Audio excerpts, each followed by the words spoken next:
ہمارے چینل کو ضرور سبسکرائب کیجیے گا اور بیل آئیکن کو ضرور پریس کیجیے گا۔ شکریہ۔ میرے سسر کو بہت کم نظر آتا تھا، لیکن ان کی مردانہ طاقت بہت زیادہ تھی۔ وہ بہانے بہانے سے مجھے ہاتھ لگاتے۔ ایک دن میں بغیر دوپٹے کے سسر کے سامنے لیٹی تھی کہ اچانک سسر میرے اوپر آ گئے، پھر کہنے لگے، میری شادی ایک ایسے گھر میں ہوئی تھی جہاں صرف میرا شوہر اور میرے سسر رہتے تھے۔ شادی کے بعد میں نے ساری ذمہ داریاں نبھانا شروع کی۔ شوہر صبح کام پر چلے جاتے اور سارا دن میں اور سسر گھر میں اکیلے رہتے۔ شروع میں تو سب کچھ ٹھیک لگا، مگر آہستہ آہستہ مجھے احساس ہونے لگا کہ تنہائی کبھی کبھی بڑے فتنے کو جنم دیتی ہے۔ انسان جب حدود اور پردے کو نظر انداز کرتا ہے تو شیطان اس کے دل میں برے وسوسے ڈال دیتا ہے۔ میں نے یہ سوچ کر لاپرواہی کی کہ سسر تو اندھے ہیں، انہیں کچھ نظر نہیں آتا، لیکن یہی میری سب سے بڑی بھول تھی۔ میرا نام نورین ہے۔ میری شادی ایسے سسرال میں ہوئی تھی جہاں پر میرے شوہر اور میرے سسر کے علاوہ کوئی نہیں رہتا تھا۔ جب یہ رشتہ میرے گھر پر آیا تھا تو میرے والدین کو بہت اچھا لگا تھا، کیونکہ آج کل کون نہیں چاہتا کہ چھوٹی فیملی میں اپنی بیٹی کی شادی ہو جائے۔ لیکن افسوس کی بات یہ تھی کہ میری شادی گاؤں میں ہوئی تھی۔ میں شہر کی پڑھی لکھی لڑکی تھی اور شہر میں ہی شادی کرنا چاہتی تھی۔ میری چاہت تھی کہ میری شادی کسی امیر خاندان کے لڑکے سے ہو۔ سنا تھا کہ یہ بھی اچھی نوکری کرتا تھا، لیکن میں تو شہر کے پڑھے لکھے لڑکے سے شادی کرنا چاہتی تھی، جبکہ یہ لڑکا گاؤں کا پڑھا لکھا لڑکا تھا۔ جب میرے والدین نے مجھے یہ بتایا کہ یہ لڑکا بہت اچھا ہے اور شہر میں ہی نوکری کرتا ہے، لیکن میں ایسے لڑکے سے بھی شادی نہیں کرنا چاہتی تھی جو کچھ دنوں بعد ہی مجھے چھوڑ کر شہر چلا جائے اور میں اس کے بنا ہی اپنی زندگی اکیلے سسرال میں رہ کر گزاروں۔ میرے والدین نے مجھے بتایا کہ وہ لڑکا شہر نوکری ضرور کرتا ہے لیکن رہتا اپنے گھر پر ہی ہے، لیکن مستقل رہ کر شہر میں نوکری نہیں کرتا۔ وہ اپنی گاڑی سے صبح شہر کے لیے روانہ ہو جاتا ہے اور رات کو اپنے آفس سے گھر آ جاتا ہے۔ اس کا مطلب یہ تھا کہ مجھے بڑی آسانی ہو جاتی اگر میری شادی اس لڑکے کے ساتھ ہو جاتی تو۔ مجھے جب بھی اپنے میکے آنا ہوتا میں اس کے ساتھ آ جاتی اور رات کو اپنے گھر کو چلی جاتی۔ مجھے اپنے والدین سے زیادہ دور نہیں رہنا پڑتا تھا۔ لڑکا دیکھنے میں بہت سمارٹ تھا، پڑھا لکھا تھا، فیملی ممبر بھی بہت کم تھے۔ سنا تھا کہ گاؤں میں اس کا بہت بڑا مکان ہے اور صرف ایک سسر ہے جن کو آنکھوں سے نظر نہیں آتا، وہ بیچارے اندھے ہیں۔ بیٹا اپنی مرضی سے شادی کر رہا ہے کیونکہ وہ چاہتا ہے کہ اس کے والد کی خدمت کرنے کے لیے گھر میں بہو آ جائے۔ جس لڑکے کے ساتھ میری شادی ہونے والی تھی وہ گھر کا اکلوتا بیٹا تھا۔ اس کی ماں تو کافی سال پہلے ہی مر چکی تھی۔ گھر میں صرف دونوں باپ بیٹا ہی رہتے تھے۔ سنا تھا کہ کافی سالوں سے ان لوگوں نے ایک مستقل نوکرانی رکھی ہوئی تھی۔ وہ نوکرانی پچھلے 3 مہینے پہلے نوکری چھوڑ کر جا چکی تھی اور تبھی سے ہی ان دونوں کے گھر میں کام کی پریشانی ہونے لگی تھی۔ بھلا وہ کب تک نوکرانی کے سہارے زندگی گزار سکتے تھے؟ ایک نہ ایک دن تو ان کے بیٹے کو شادی کرنی ہی تھی۔ ایسا نہیں تھا کہ میرے سسر شروع سے ہی اندھے تھے۔ سنا تھا کہ ان کی آنکھوں کی روشنی لگ بھگ کچھ سال پہلے ہی گئی ہے۔ ان کی آنکھوں میں موتیا بنتا پانی آ گیا تھا اور انہیں اپنی بیماری کے بارے میں وقت پر پتہ ہی نہیں چل سکا۔ دھیرے دھیرے ان کی آنکھوں کی روشنی چلی گئی اور ایک دن یہ ہوا کہ ان کی آنکھوں کی روشنی پوری طرح سے جا چکی تھی اور ان کو دکھائی دینا بھی بند ہو گیا تھا۔ یہ رشتہ اچھا تھا، میرے لیے انکار کی بھی کوئی وجہ نہیں تھی، اس لیے میری شادی بڑے ہی سادے طریقے سے اس لڑکے کے ساتھ ہو گئی تھی۔ میں اپنے شوہر کے ساتھ رخصت ہو کر اپنے سسرال چلی آئی تھی۔ شادی کے پہلے دن گاؤں کی ساری عورتوں نے میرا بہت اچھے طریقے سے استقبال کیا تھا۔ مجھے چارپائی پر بٹھا کر سبھی لوگوں نے گفٹ دیے تھے۔ مجھے اپنے سسرال کے گاؤں کی شادی بہت اچھی لگی تھی اور یہاں کے رسم و رواج بھی مجھے بہت پسند آئے تھے۔ یہاں آنے کے بعد میں نے اپنے سسر جی کو سلام کیا۔ اس طرح کرتے کرتے کافی دن گزر چکے تھے۔ میں اپنے سسر کے سارے کام کرتی تھی اور کپڑے بھی بدلتی تھی۔ پاس بیٹھ کر ان کی ساری باتیں سنتی تھی۔ وہ بہو بہو کہہ کر میرے قریب آ جاتے تھے۔ میرے سسر بہت اچھے آدمی تھے۔ ان کی عادت بھی بہت اچھی تھی، لیکن جب میں گھر کا کام کرتی تھی اور میری نظر اپنے سسر پر جاتی تو ایسا لگ رہا ہوتا تھا کہ جیسے وہ مجھے گھور رہے ہیں، لیکن پھر مجھے احساس ہوتا کہ وہ مجھے کیسے دیکھ سکتے ہیں، ان کی تو آنکھوں کی روشنی ہی نہیں ہے۔ وہ مجھے دیکھ کر مسکرا بھی رہے ہوتے تھے۔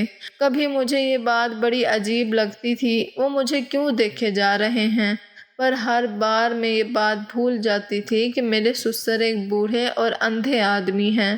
وہ اپنی آنکھوں سے کچھ نہیں دیکھ سکتے۔ ہر روز ہمارے گھر پر الگ الگ طریقے کی عورتیں آتی ہیں اور تھوڑی دیر مجھ سے بات چیت کرنے کے بعد چلی جاتی ہیں۔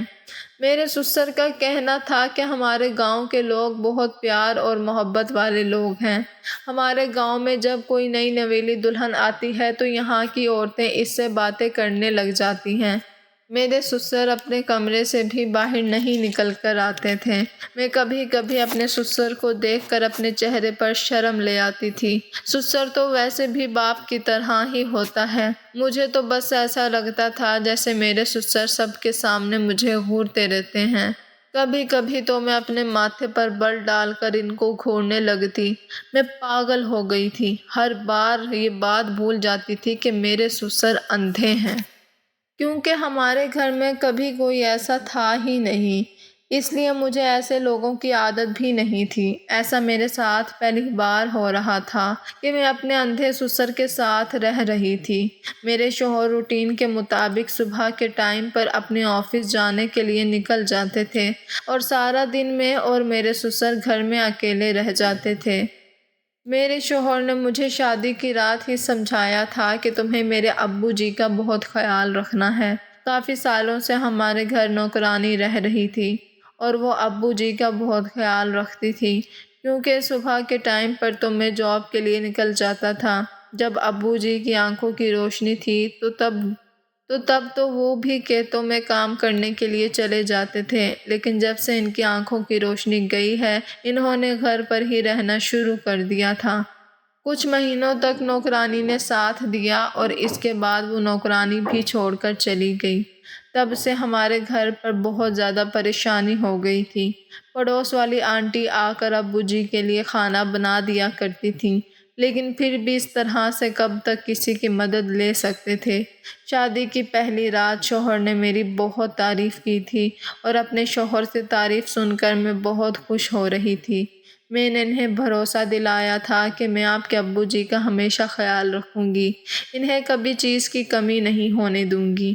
صبح صبح جب میں سو کر اٹھتی تو سب سے پہلے اپنے سسر جی کے لیے ناشتہ بناتی تھی۔ ایک دو دن تو میرے شوہر بازار سے بھی لے آئے تھے۔ انہوں نے کہا تھا کہ ابھی تم نئی نویلی دلہن ہو، کچھ دن تم آرام کرو، اس کے بعد تو تم ہی نے گھر کا سارا کام سنبھالنا ہے۔ میں نے گھر کا سارا کام کرنا شروع کر دیا تھا، کیونکہ اس گھر میں کوئی عورت نہیں تھی گھر کا کام کاج کرنے کے لیے۔ بھلا میرے شوہر بھی کب تک اس طرح سے بازار سے کھانا یا پھر ناشتہ لے کر آتے؟ ایک نہ ایک دن تو مجھے یہاں کا کچن سنبھالنا ہی تھا۔ میرے سسر بھی کہتے تھے کہ بہو ایک دو دن کھانا بازار سے آ جائے گا، لیکن میں نے کہا نہیں ابو جی، میں ایسی لڑکی نہیں ہوں جو ہمیشہ آرام کروں۔ میں اپنی ذمہ داری نبھانا چاہتی ہوں اور گھر داری کو اپنے کندھوں پر چلانا چاہتی ہوں۔ یہ گھر تو مجھے ہی سنبھالنا پڑے گا۔ میری بات سن کر میرے سسر اور شوہر بہت خوش ہوئے۔ انہوں نے کہا تھا کہ ہمیں گھر کے لیے ایسی ہی لڑکی کی تلاش تھی۔ میرے شوہر کہنے لگے کہ تم خوبصورت ہونے کے ساتھ ساتھ سمجھدار بھی ہو۔ میں نے ناشتے کے میز پر ناشتہ لگا دیا اور میرے سسر جی بھی ناشتہ کرنے کے لیے میرے سامنے ہی بیٹھے ہوئے تھے۔ میں ان کے سامنے بیٹھ گئی، پھر میں نے انہیں اپنے ہاتھوں سے ناشتہ ڈال کر دیا۔ میرے شوہر نے ابو جی کو اپنے ہاتھ سے ناشتہ کروایا تھا۔ میرے شوہر بھی مجھے دیکھ کر مسکرا رہے تھے۔ میرے شوہر جب گھر پر آتے تو سب کچھ اپنے ابو کو اپنے ہاتھوں سے ہی کھلاتے تھے۔ انہوں نے مجھ سے کہا تھا، اب اگلی بار سے میرے پیچھے میری یہ ذمہ داری تم نبھاؤ گی۔ میں نے اپنے شوہر سے کہا، جی کیوں نہیں، میں گھر کی ساری ذمہ داری خود سنبھالوں گی۔ مجھے ایسا لگ رہا تھا جیسے میرے سسر اب بھی میرے سامنے بیٹھ کر مجھے گھور رہے تھے۔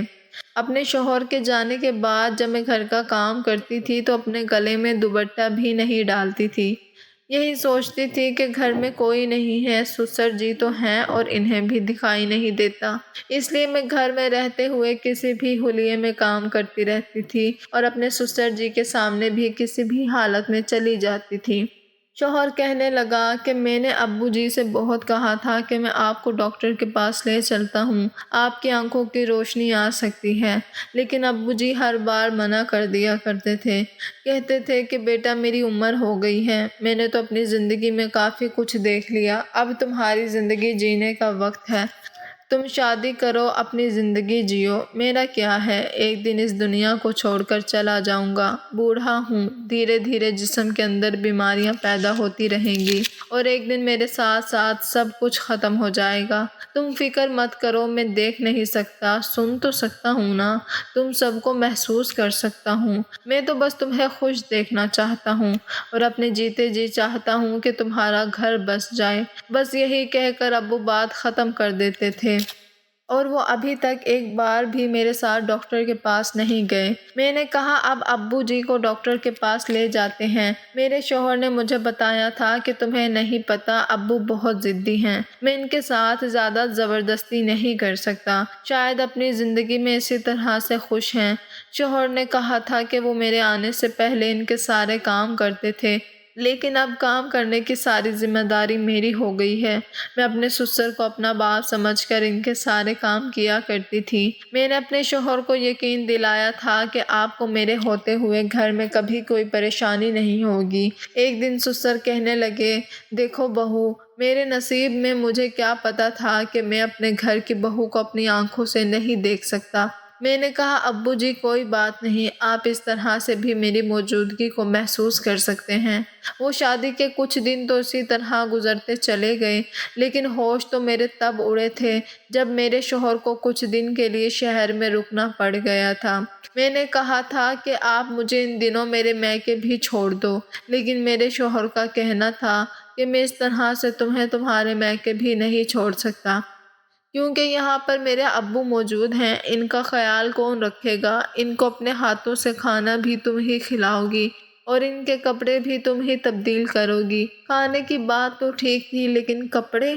اپنے شوہر کی یہ بات سن کر میرا تو دماغ گھومتا رہ گیا تھا۔ میں نے اپنے شوہر سے کہا بھی تھا کہ مجھے کپڑے تبدیل کرنے والی بات ٹھیک نہیں لگ رہی، میں کیسے ان کے کپڑے تبدیل کر سکتی ہوں؟ میرے شوہر نے کہا تھا، تمہیں تو پتا ہے اب ابو اپنی آنکھوں سے نہیں دیکھ سکتے۔ میں یہ سوچ رہی تھی کہ میں یہ کام کروں یا نہیں، بھلا میرے سسر ہی میرے باپ جیسے تھے، کوئی چھوٹا بچہ ہوتا تو یہ کام اپنے شوہر کے ٹوکے بنا ہی کر دیتی، لیکن اپنے سسر کا یہ کام کرنے کے بارے میں ہی مجھے شرم آ رہی تھی۔ میرے شوہر کے جانے کے بعد میرے سسر جی نے مجھے آواز لگائی، بہو، وہ بہو بہو کہہ کر مجھے پکار رہے تھے۔ میں بھاگی بھاگی سسر جی کے کمرے میں گئی تو میں نے دیکھا کہ میرے سسر جی دھوتی اور بنیان پہنے ہوئے کھڑے تھے، اور پہلے تو انہوں نے مجھ سے یہ پوچھا کہ بہو، کیا احمد جا چکا ہے؟ میں نے انہیں کہا کہ ابھی آدھا گھنٹہ پہلے ہی نکلے ہیں۔ انہوں نے کہا، چلو ٹھیک ہے، لیکن تم مجھے ذرا قمیض اٹھا دو، نہ جانے قمیض کہاں پر رکھی ہوئی ہے، سارے بیڈ پر میں نے ہاتھ مار مار کر دیکھ لیا ہے، سمجھ نہیں آ رہا کہ میری قمیض کہاں پر ہے۔ میرے سسر جی کی قمیض بیڈ کے کنارے پر لٹکی ہوئی تھی۔ میں نے وہ قمیض ان کے ہاتھوں میں دے دی۔ انہوں نے جیسے تیسے اپنی قمیض کو پہن لیا، لیکن بٹن وہ الٹے سیدھے لگا رہے تھے۔ مجبوراً مجھے ہی آگے بڑھنا پڑا۔ میں نے کہا، آپ چھوڑ دیجئے، میں بٹن بند کر دیتی۔ میں نے اپنے سسر جی کی قمیض کے بٹن لگائے تو میرے سسر جی مسکرا رہے تھے، اور اچانک ان کا ہاتھ میری کمر پر لگ گیا۔ میں ان سے کچھ کہہ نہیں سکتی تھی، کیونکہ ان کو تو پتہ ہی نہیں تھا کہ ان کا ہاتھ کہاں لگ رہا ہے۔ جیسے ہی انہیں لگا کہ ان کا ہاتھ میری کمر پر گیا ہے، فوراً ہی انہوں نے اپنا ہاتھ ہٹا لیا۔ شاید ان کا ہاتھ غلطی سے ٹچ ہو گیا تھا۔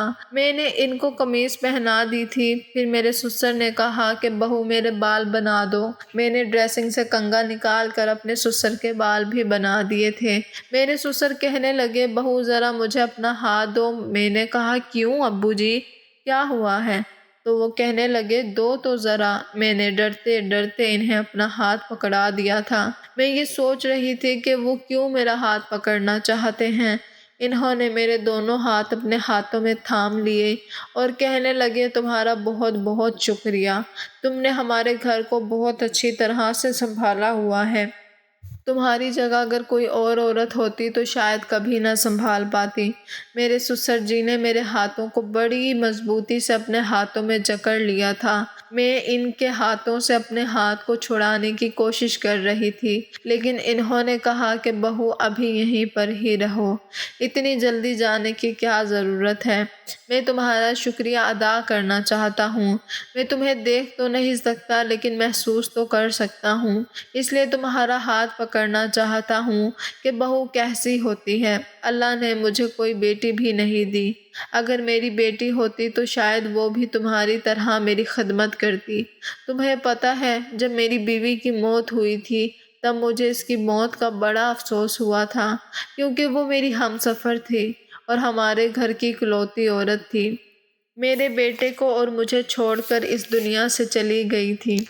دونوں کو بہت اچھی طرح سنبھال لیتی تھی، لیکن اس کے بعد ساری ذمہ داری اکیلے میرے بیٹے پر آ گئی، اور شادی کے بعد تم نے ابھی کچھ دن اچھی طرح نہیں گزارے کیونکہ میرا سارا بوجھ تم پر پڑ گیا۔ وہ بڑے افسوس سے یہ سب کچھ کہہ رہے تھے۔ میں نے کہا کسی پر بھی بوجھ نہیں ہے اور مجھ پر تو بالکل بھی نہیں ہوا۔ میں آپ کی بیٹی کی طرح ہوں، آپ مجھے اپنی بیٹی ہی سمجھو۔ میری بات سن کر مسکرانے لگے تھے، کہنے لگے تم بہت اچھی ہو اور میرا کتنا خیال رکھ، لیکن ابھی بھی انہوں نے میرا ہاتھ بڑی مضبوطی کے ساتھ پکڑا ہوا تھا۔ میں نے ان سے کہا ابو جی میرا ہاتھ چھوڑ دیجئے، مجھے کچن میں جا کر کھانا بنانا ہے۔ میرے سسر نے میرے ہاتھ چھوڑ دیے اور میں فوراً ہی کچن میں چلی آئی تھی۔ جیسے جیسے وقت گزرتا گیا میرے سسر کی حرکتیں کچھ عجیب سی ہونے لگی تھی۔ ہفتہ گزر گیا، میرے سسر میرے ساتھ بہت زیادہ فری ہونے لگے تھے۔ اب تو وہ مجھے آواز لگا کر کہتے کہ مجھے قمیض پہنا دو، قمیض کے بٹن مجھ سے ٹھیک سے بند نہیں ہوتے، اور کبھی کہتے میرے سر میں مالش کر دو، اور کبھی کہتے میری ٹانگیں دبا دو، اور وہ کبھی مجھ سے اپنے سر میں تیل لگواتے تھے۔ چھوٹے موٹے کام تو وہ خود بھی کر سکتے تھے۔ شادی سے پہلے مجھے لگا تھا کہ میرے سسرال میں صرف میرے شوہر اور میرے سسر ہیں، مجھے گھر میں کوئی کام ہی نہیں کرنا ہوگا، لیکن میں تو اپنے سسر جی کی وجہ سے گھن چکر بن کر رہ گئی تھی۔ بس مجھے کام ہی کام ہوتے تھے، مجھے آرام کرنے کا موقع ہی نہیں ملتا تھا، کیونکہ میرے سسر جی کے بہت سارے کام ہوتے تھے۔ وہ بہانے بہانے سے مجھے آواز لگا کر اپنے کام نکلواتے رہتے تھے۔ میں موقع دیکھ کر آرام کرنے کے لیے اپنے کمرے میں ہی آ گئی تھی اور جا کر لیٹ گئی۔ میں کام کرتے کرتے بہت تھک جاتی تھی، اس لیے میرا رویہ بہت زیادہ چڑچڑا سا ہونے لگا تھا۔ اپنے میکے میں اتنا زیادہ کام نہیں کیا تھا۔ آج میں 8 بجے تک اپنے کمرے میں سوئی رہی تھی۔ میرے کمرے کا دروازہ کھلا ہی رہتا تھا۔ میں بہت گہری نیند میں سو رہی تھی۔ پھر اچانک گھبرا کر میری آنکھ کھل گئی۔ جب کروٹ بدلی تو یہ دیکھ کر حیران رہ گئی، میرے سسر میرے ساتھ لیٹے ہوئے تھے۔ میں نے کہا ابو جی یہ کیا بدتمیزی ہے، اور آپ تو اندھے ہیں۔ تو وہ کہنے لگے کہ میں اندھا نہیں ہوں، پہلے دن سے ہی تم مجھے بہت پسند آ گئی تھی، اس لیے بہانے بہانے سے تمہیں چھوتا تھا۔ پھر میرے سسر نے مجھے زور سے پکڑ لیا اور میری عزت کو تار تار کر دیا۔ میں روتی چلاتی رہی، لیکن سسر نے میری ایک نہ سنی اور میری زندگی برباد کر دی۔ آج مجھے یہ سبق ملا ہے کہ عورت کو ہمیشہ اپنی عزت و عصمت کی حفاظت کرنی چاہیے، رشتے خواہ کتنا ہی قریب کیوں نہ ہوں، حدود کا خیال رکھنا لازمی ہے۔